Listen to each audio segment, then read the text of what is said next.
Hello అందరికీ, నేను మీ రైడ్ విత్ ఏకే. సో ఈరోజు day 6 in my all India ride. So ఈరోజు అయితే ఎక్కడప్ప ఉన్నానంటే నేను హరిద్వార్ మరియు రిషికేశ్లో ఉన్నాను.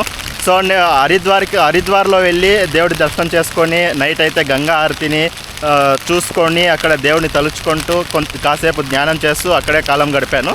సో నేను నైట్ రిషికేష్కి వచ్చి రిషికేశ్లో అయితే స్టే ఉన్నాను. సో మీలో కొంతమందికి అయితే డౌట్ అయితే వచ్చిండొచ్చు, ఏం తప్ప వీడు తెలుగు ఇలా మాట్లాడుతున్నాడు, లైఫ్ని బాగా ఎంజాయ్ చేస్తున్నాడు అనేసి. ఒక కర్ణాటక కుర్రోడు తెలుగు ఇంత బాగా మాట్లాడుతున్నాడు అంటే గ్రేట్ అనే చెప్పాలి. ఇక లైఫ్ ఎంజాయ్ చేస్తున్నాడంటే నేను లైఫ్ని అయితే ఎంజాయ్ చేయట్లేదు, లైఫ్ని లీడ్ చేస్తున్నాను. ఎలా అప్ప అంటే నేను ప్రకృతిని ఆస్వాదిస్తున్నాను. నేను లైఫ్ ఎంజాయ్ చేయడం అంటే డబ్బులు వేస్ట్ చేయడం కానీ, లేదా పబ్బులకి తిరగడం కానీ, రోజు ఏదో ఒక చోటుకి వెళ్ళడం కానీ అలా అయితే ఉంటుందన్నమాట.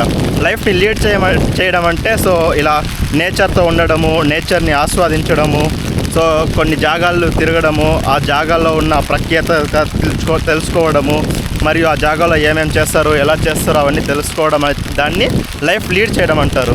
సో మీరే చెప్పండి, ఇప్పుడు నేను లైఫ్ లీడ్ చేస్తున్నానా, ఎంజాయ్ చేస్తున్నానా అనేసి. సో ఇప్పుడైతే నేను రిషికేశ్లో గంగా నది దగ్గర అయితే ఉన్నాను. మీరు ఇక్కడ చూస్తూ ఉండొచ్చు గంగా నది.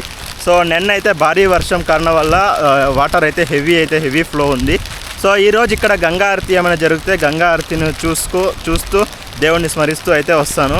మీ సపోర్ట్ నాకు చాలా అవసరం. సో నేను ఇప్పుడే తెలుగు ఇన్స్టాగ్రామ్ మరియు యూట్యూబ్ ఛానల్ అయితే ఓపెన్ చేశాను. మీ సపోర్ట్ నాకు చాలా అవసరము. మీరు స్టోరీస్లో పెట్టి మీ ఫ్రెండ్స్తో షేర్ చేసి ఫాలో అండ్ సబ్స్క్రైబ్ చేసుకోవాలని కోరుకుంటూ నేను మీ ఏకే. మళ్ళీ కలుద్దాం రేపటి వీడియోలో. Thank you for watching. Tata, by by.